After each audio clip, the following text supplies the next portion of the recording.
The Garrido case has provoked outrage across the country and around the world. Philip Garrido had already served a decade for rape, and many people say he should never have been released. Well, our guests tonight are Dr. Fred Berlin with the Sexual Disorders Clinic at Johns Hopkins University School of Medicine, and Jake Goldenflame, who spent 5 years in prison for child molestation. That was 15 years ago. He now works to help other sex offenders overcome their problem. Okay, I want to first go to a tweet, gentlemen. We'll go to Melbuck194, who wrote into us today saying, exactly how long does it take for one to recover? For you to recover, you said he has been recovering. That's for 15 years.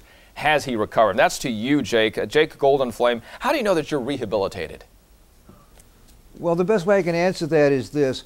Whenever an urge comes up, and no matter how slight it may be, a sexual urge of attraction for somebody who's underage, along with the urge, instantly, there's a message attached to it. And the message to me is, you're in danger. And so immediately, instead of dwelling on the sexual urge and fantasizing what I might want to do and strategizing some way to go after that person, instead my attention is, I'm in danger. How do I get myself out of this as responsibly as possible and as fast as possible? I'll put my attention on something else. I'll look another way. I'll give my attention to something else, whatever it takes, not to go in the direction that's going to excite me unnecessarily towards somebody that I don't want to hurt. And sometimes additional messages will come up like, do you really want to ruin that young person's life? Because now you know that's what will happen. You don't have the right to do that. You accept it and you let go. Jake, when you were in prison, you had spiritual counseling as well as therapy. I want to now move over to Dr. Berlin. Dr. Berlin, how often does this work alone with offenders? Well, again, there are a variety of offenders, and so it's like asking, can you help someone who's been a drunk driver? There's not one solution, but there are many offenders who don't go on after getting help to repeat, and certainly if it's been 15 years in Jake's case, I commend him for that. Jake, one of the ideas that has been floated out there as a solution is castration. What if that was offered to you? I would decline it because I don't think it would be necessary, and I would very deeply feel it would be a spiritual affront to me and to my body if I were to ask for such a thing to be done to it. Okay, now as that debate is out there, I do want to drill down very quickly, Dr. Berlin. Castration, what is that procedure actually? What happens in that procedure? Well, surgical castration involves removal of the testes, and the testes produce testosterone, which is the hormone that energizes sexual drive. And so the idea is if someone's hungering sexually for children, if we can reduce the intensity of that hunger, it should make it easier for them to control themselves. Now, the first rule of medicine is to do no harm. We should only use that when necessary. These days, we don't need to put anybody through the trauma of surgically removing the testes because there are a variety of medicines available that can also reduce testosterone. Dr. Berlin, though, once they get castrated, those who do decide or who are required to be castrated, can they still physically rape, though? Well, what they could do is gain access on the black market to testosterone and replace it and be right back to square one. So I do think where we have concerns about the safety of the community, that those are cases where there has to be some sort of monitoring. Even with the medication, it's given usually by a monthly injection. We know whether or not the person's received it. We can monitor blood levels to be sure their testosterone is down. In helping these individuals, we always want to give priority to community safety. You know, Jake, 8 states in the United States do this, castration, either chemical or physical through surgical means. Do you see this as cruel and unusual punishment? I do indeed. I'm very strongly centered about that. I think it's going the wrong way. I think that it's putting all the attention on, well, if we can only find some one-size-fits-all remedy to this problem, that's what we'll do, and we'll be done with it. I think that's going the wrong way. I think the right way to go instead is for the public to understand this is the public's problem. This is the parents' problem. They've got a child that they have to raise. They want to protect that child.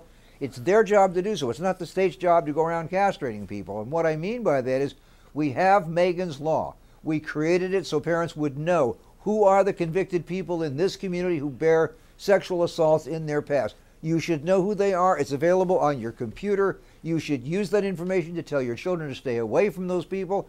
You should know who those people are so you can keep an eye on them. And if they're acting strangely or doing things that are strange, call the authorities. It is your job. So long, if the Garrido case doesn't teach us anything, it should teach us you can't expect the system to do it for you all the time, because sometimes the system is so overloaded it can't handle all the cases that there are out there. You have to do it. If I may, with all due respect to Jake, if there are people out there who are having a difficult time controlling themselves, if they're going to be able to live more safely in the community by doing so, if providing medicine for them that assists them in controlling themselves makes others safe, as a physician, I certainly don't want to deny them access to something that will help in that way. And I don't want to use it punitively. With that, on that point, I agree with Jake. Dr. Berlin, I want to go to a statistic that I found in the Washington Post, and they were alluding to a study done by the Danish. And it says that those who are castrated, when we talk about recidivism, that goes from 8 out of 10 cases, or if I were to bring it up to 40 out of 50 cases, down to 1 out of 50 post-castration. So from 40 out of 50 to 1 out of 50 post-castration. Is it that effective? Yes. Now, again, I want to make it clear, when given to appropriately selected individuals. I don't want to get the sense that everyone who's ever committed a sex offense needs to be castrated. But there are a group of people who are driven by abnormal sexual cravings. That's the nidus of the problem. And by lowering those cravings, they are much better able to control themselves. And there is extremely good evidence that this is a technique that will lower recidivism rates dramatically. Jake, you were saying earlier, not one solution for all, right? But if these statistics are correct, this is hard to refute. Let me make it clear, if I may, to join Dr. Berlin here. I want to distinguish between chemical castration and surgical castration. I'm utterly opposed to surgical castration as cruel and unusual. That's what I meant there. I absolutely salute what Dr. Berlin has done in his clinic with the use of chemical castrating drugs. I happen to know one of his patients there who's been there a number of years, who's told me again and again how grateful he is for having had that medicine made available to him. He's continuing it on an optional basis himself. Chemical castration can appropriately be used well in appropriate cases, but I say again, there's no such thing as a one-size-fits-all solution, and that's where I think we would err if we went, whether it's into chemical castration, surgical castration, or anything else. It's not one-size-fits-all. There are different kinds of sex offenders, as Dr. Berlin has said, some of whom would profit more than others. So what would be some of the other solutions then, would you say? Well, one of the things you might do is you might have a more intensive field supervision unit for people like this, so that when they do come out on parole, they're wearing an active GPS monitor. There's somebody who's tracking them hour by hour during the day, and you've got units in the field ready to intercept this guy if he goes places he shouldn't go. You have lie detector tests that can also be used with these people, where you can put them on a polygraph. There are a variety of additional tools that can be used other than castration if you believe that this is a person who doesn't fall in the category where castration is the answer, where they might be able to prove and earn their way back. You'd have them under close supervision. Let's bring in Dr. Berlin. Dr. Berlin, we've got a bunch of different solutions that are possibly out there. Discuss them if you would.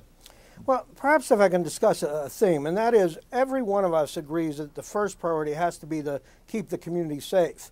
But if within the context of keeping the community safe, we can also salvage lives and give people an opportunity to be productive and good citizens, I think that's a good thing. And what concerns me about the discussion is often it's, let's keep ourselves safe, and to heck with these people, they're less than human, they don't matter. I understand those feelings, I know where the pain is coming from, but many of these people, when you come to know them, are not these vile creatures that we tend to think about. And so I would simply suggest that in finding the solution and answering your question, if in keeping us safe we can salvage some of these lives, perhaps that's something worth thinking about. Jake, in your experience, 5 years in prison and then 15 years of recovery, did you feel like you were not treated as human?